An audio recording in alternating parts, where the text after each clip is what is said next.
Karena hasil dari pemilu itu yang dibutuhkan adalah legitimasi pembentukan pemerintahan baru. Kalau kemudian legitimasinya tidak bisa dipertanggungjawabkan, maka nanti pemerintah baru ini akan terus-menerus menumpuk yang akhirnya terjadi distrust, disorder, disobedience yang akhirnya menjadi political chaos. Harga political chaos itu lebih mahal dibandingkan kalau kemudian seluruh politisi itu menjadi jujur. Election itu kan kompetisi excluding the use of force, nggak boleh menggunakan kekerasan. Jadi aparatus negara itu juga nggak boleh menjadi satgas pemenangan kayak gitu, itu nggak boleh. Tapi yang terjadi sekarang dengan kementerian semua sampai tingkat desa, beberapa kementerian yang jelas itu terlibat di dalam konteks itu. Bahkan di 2019 saya katakan kepala desa itu banyak sekali yang disandra, mau 2 periode atau masuk penjara. Dengan PLT kemudian sistemik di KPU-nya sendiri. Jadi saya katakan fabricated election. Ya, jadi fabrikasi, sepertinya pemilunya demokratis, bebas kok milih, tapi sebetulnya sudah terjadi kejahatan pemilu yang luar biasa. Jadi dari BEM, HMI, IMM, PMKRI, Himba Budi, pokoknya semuanya diajak, guru SMK, siswa SMK, BEM, yang kita kirim ke 4.276 kecamatan, 440 kabupaten kota, 32 provinsi, data center dan disaster recovery center. Kita bangun waktu itu, ya, dengan harga 395 miliar. Yang saya baca hari ini, tadi itu sempat baca kayak gitu, katanya ITB itu cuma dapat 3,5 miliar. Bikin apa itu? Berarti dia cuma disuruh bikin softwarenya saja, tidak kemudian kalau tadi dikatakan bagaimana arsitektur jaringannya, bagaimana engine core sistemnya, katanya ada di Alibaba di luar, bagaimana kejanggalan source code, sirkapnya, fitur editing hilang. Jadi kalau salah, kita dulu punya yang namanya bagian yang kita sebut handling error. Jadi itu semua harus dengan berita acara di kecamatan. Kita taruh di kecamatan dulu mahasiswanya. Nah, kita tarik kabel data baru waktu itu. Yang kecamatan dulu nggak ada. Ya kayak gitu ya. Telkom itu menarik kabel data baru. Nggak cukup dengan Telkom kita pakai telepon satelit. Semuanya itu sudah diletakkan fondasinya. Loh sekarang itu nyontek aja, kenapa sih? Anda bisa bayangkan jam 4 saya menang berdasarkan quick count. Loh itu penghinaan luar biasa kepada penyelenggara pemilu KPU yang dia dibentuk berdasarkan konstitusi.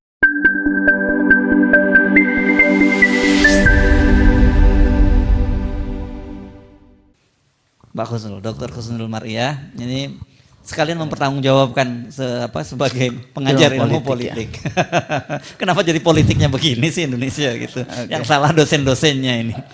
Bismillahirrahmanirrahim. Assalamualaikum warahmatullahi wabarakatuh. Sebetulnya saya orang yang paling sedih sih sebetulnya, udah mengajar ilmu politik, mengajar partai politik dan pemilu, pernah menjadi anggota KPU. Jadi udah lengkap lah kesedihan saya melihat negeri kita yang tidak baik-baik saja. Tapi di dalam ilmu politik sendiri sebetulnya yang kita ajarkan tidak cuma who, got, what, when, and how. Oh ya, kan selalu itu aja itu. Padahal itu sosiologi itu, bukan ilmu politik itu. Padahal kita mengajarkan yang pertama adalah moralite, kemudian filsafah, kemudian pemikiran politik, baru kemudian public ethic yang kayak gitu. Tapi di luarnya ternyata prakteknya tidak demikian. Nah, jadi kalau tadi tidak usah ke MK, alhamdulillah nih satu mazhab jadinya. Karena biasanya kalau bicara dengan ahli hukum nggak ada lain kecuali harus ke MK. Padahal itu jebakan Batman nih kalau di sana.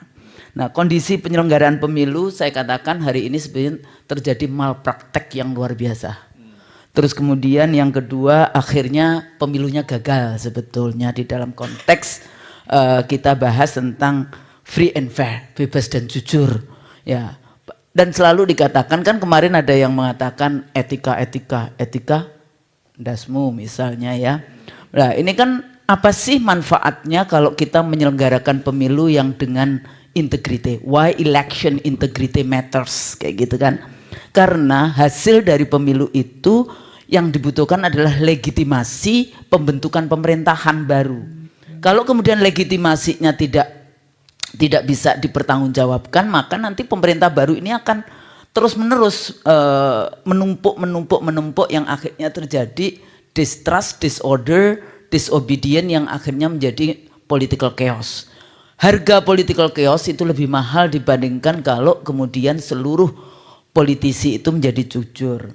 Nah, kalau kita lihat dari mana saja, kalau kita lihat yang sudah banyak kita bahas dari mulai yang abuse power, bagaimana cawe-cawe presiden dari mulai sebetulnya tidak cuma dari MK, sebetulnya ini proses dari 2014, 2019, kemudian pilkada, di 2020 anak mantu jadi, tapi kenapa tidak diselenggarakan di pilkada 2022 dan 2023? Akhirnya di PLT-kan kepala-kepala daerah, pemindahan-pemindahan, pergeseran-pergeseran pejabat yang kira-kira tidak mau tunduk taat patuh. Kemudian ada juga kalau dulu kita selalu mengatakan election itu kan kompetisi excluding the use of force, nggak boleh menggunakan kekerasan. Jadi aparatus negara itu juga nggak boleh menjadi satgas pemenangan kayak gitu, tuh nggak boleh. Tapi yang terjadi sekarang dengan kementerian semua sampai tingkat desa, beberapa kementerian yang jelas itu terlibat di dalam konteks itu. Bahkan di 2019 saya katakan kepala desa itu banyak sekali yang disandra, mau 2 periode atau masuk penjara dengan adanya kementerian desa yang dana desa 1 miliar. Bayangkan dari 83 ribuan kepala desa, lurah itu siapa yang bisa membuat laporan benar kepada BPK dengan dana 1 miliar itu. Nah, ini juga rentetannya sudah panjang kayak gitu. Kemudian masuk ke penyelundupan hukum. MK itu tadi ya diselundupkan, kan mestinya kan MK tidak punya kewenangan menambahkan atau sudah. Lah itu kalimat itu kan nggak boleh ya di dalam konteks itu. Ya open legal policy apapun lah mestinya tidak demikian. Nah, ketua MK-nya waktu itu mengatakan, oh kita tidak conflict of interest. Halo, sebetulnya saya nggak tahu ini bagian dari desain atau tidak. Ketua MK sejak dia ijab kabul dengan adiknya presiden, sejak itu pula dia harus keluar. Kenapa? Karena 100% pekerjaan MK itu berhubungan dengan pembuatan, ya maksudnya menikah dengan adiknya presiden. Jadi yang ketua MK-nya itu harusnya mundur kayak gitu. 100% pekerjaan MK itu berhubungan dengan presiden. Karena seluruh undang-undang itu dibuat oleh presiden bersama dengan DPR. Jadi nggak ada itu yang namanya saya tidak conflict of interest. Cuma paham nggak dengan apa itu conflict of interest? Kayaknya ya mungkin itu kita kekeluargaan gitu, mahkamah keluarga jadinya kayak gitu kan. Dengan PLT kemudian sistemik di KPU-nya sendiri. Jadi saya katakan fabricated election. Ya, jadi fabrikasi. Sepertinya pemilunya demokratis. Bebas kok milih, tapi sebetulnya sudah terjadi kejahatan pemilu yang luar biasa. Makanya kalau kita lihat di videonya siapa? Dirty Vote itu kan ada pidana, ada administrasi, ada pelanggaran etik. Jadi semuanya ada itu, fabricated election. Atau biasanya juga Huntington bicara tentang the liberal Machiavellian election. Pemilu terbuka tapi penuh dengan tipu-tipu muslihat. Salah satunya di model IT itu. Jadi DPT penyelenggara dari rekrutmen sampai kemudian KPU, Bawaslu, DKPP, aparatus negara masif tentu saja di dalam penyelenggaraan. Di sini yang menarik karena saya dulu menjadi ketua divisi IT KPU yang dulu juga dibantu oleh Bapak Jenderal kita ini, zamannya saya menjadi anggota KPU itu geng IT KPU-nya geng IT KPU anak-anak muda semua itu. Jadi kita punya 54.900 aktivis mahasiswa. Jadi dari BEM, HMI, IMM, PM, KRI, Himba Budi, pokoknya semuanya diajak, guru SMK, siswa SMK, BEM yang kita kirim ke 4.276 kecamatan, 440 kabupaten kota, 32 provinsi, data center dan disaster recovery center. Kita bangun waktu itu ya dengan harga 395 miliar. Yang saya baca hari ini, tadi itu sempat baca kayak gitu, katanya ITB itu cuma dapat 3,5 miliar. Bikin apa itu? Berarti dia cuma disuruh bikin softwarenya saja, tidak kemudian kalau tadi dikatakan bagaimana arsitektur jaringannya, bagaimana engine core sistemnya, katanya ada di Alibaba di luar, bagaimana kejanggalan source code, sirkapnya, fitur editing hilang. Jadi kalau salah, kita dulu punya yang namanya bagian yang kita sebut handling error. Jadi itu semua harus dengan berita acara di kecamatan. Kita taruh di kecamatan dulu mahasiswanya. Nah, kita tarik kabel data baru waktu itu. Yang kecamatan dulu nggak ada. Ya kayak gitu ya. Telkom itu menarik kabel data baru. Nggak cukup dengan Telkom kita pakai telepon satelit. Semuanya itu sudah diletakkan fondasinya. Loh sekarang itu nyontek aja kenapa sih? Nggak mau. Nyontek ini belajar dari. Padahal ketua KPU-nya dulu juga anggota KPU 2004. Mestinya dia juga tahu bagaimana sebetulnya transparansi dan akuntabilitas. Nah di sini penting kayak gitu ya. Jadi nggak bisa dikalahkan dengan quick count. Kemarin saya juga Ibu Kusnul, ini berarti nggak percaya dengan tes darah kayak gitu kan? Dihubungkannya dengan quick count yang sampelnya 1000, 1200, 2000, 4000 berapa itu? Dari 823.000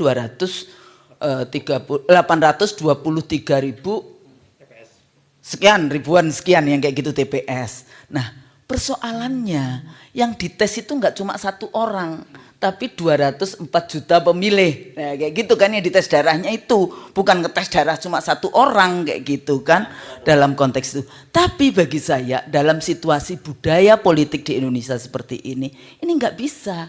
Anda bisa bayangkan jam 4 saya menang berdasarkan quick count. Loh, itu penghinaan luar biasa kepada penyelenggara pemilu KPU yang dia dibentuk berdasarkan konstitusi. Dan itu discourage terhadap mungkin berapa sekarang jumlah, kalau zaman saya dulu 5,5 juta pekerja pemilu. Sekarang mungkin lebih banyak, dulu cuma 565 ribuan TPS, sekarang 823 ribuan TPS. Jadi ini kayak di hijack kayak gitu kan. Nah persoalannya lembaga bukan, nanti saya sebagai dosen kenapa nggak percaya dengan ilmiah?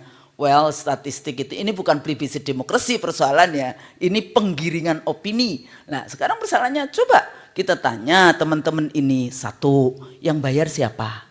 Yang kedua, berpikir enggak sih negara kita itu akan diberikan kepada siapa? Kepada yang order itu? Berpikir enggak bagaimana persoalan-persoalan bangsa ini sehingga Anda mau menerima proyek untuk memenangkan, untuk menggiring opini sehingga mereka suaranya banyak kayak gitu kan. Jadi hari H itu sudah rentetan. Jadi ada yang masyarakat dapat bansos 500 triliunan ya, bansos nanti Pak Antoni yang bicara tentang ekonominya itu seperti apa. Nah terakhir sebetulnya kalau kita lihat seperti itu, kita selalu dihadapkan dari mulai, ya kalau KPU kan dari mulai rekrutmen, DPT, kampanye, hari H, sampai sengketa.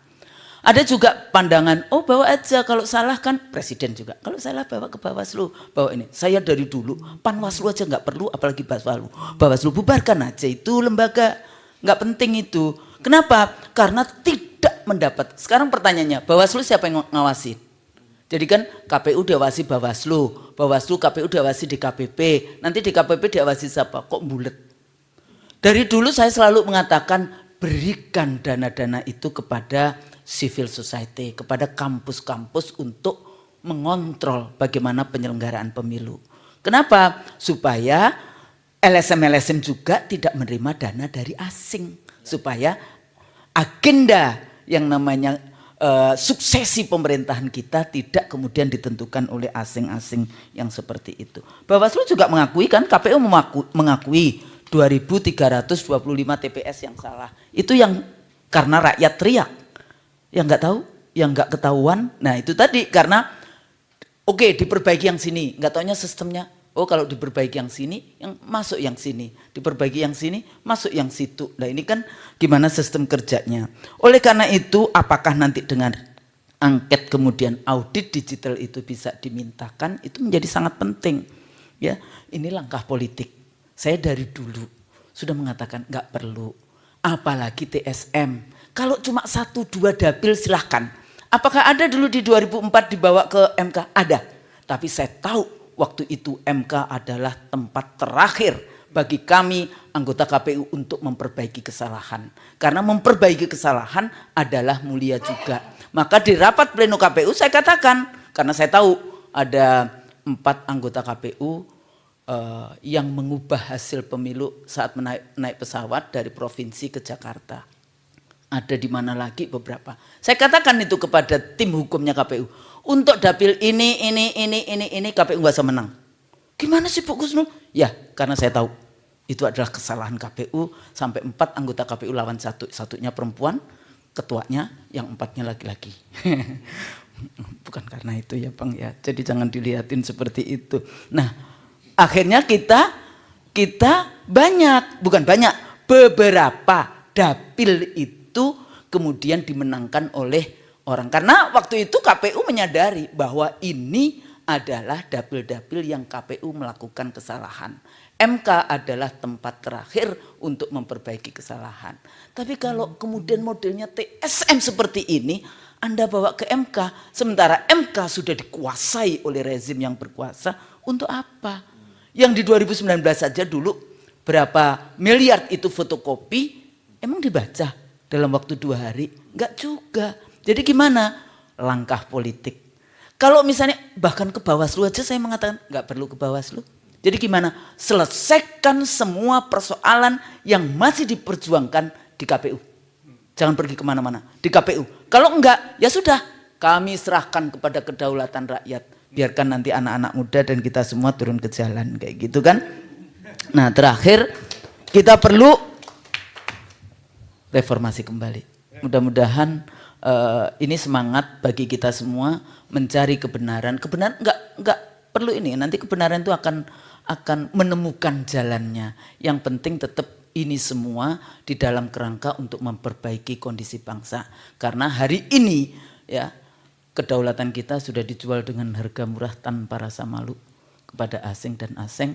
Dan sekarang sepertinya kita semua, Mahkamah Konstitusi dulu kita sebut sebagai mahkamah kalkulator, sekarang menjadi mahkamah keluarga.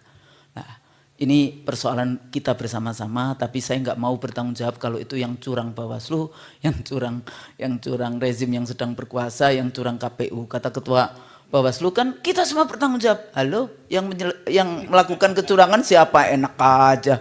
Ya, jadi ini jadi penting, mudah-mudahan berguna. Kalau salah mohon maaf. Nasrul minallah wa fathun qarib. Wassalamualaikum warahmatullahi wabarakatuh. Waalaikumsalam warahmatullahi wabarakatuh.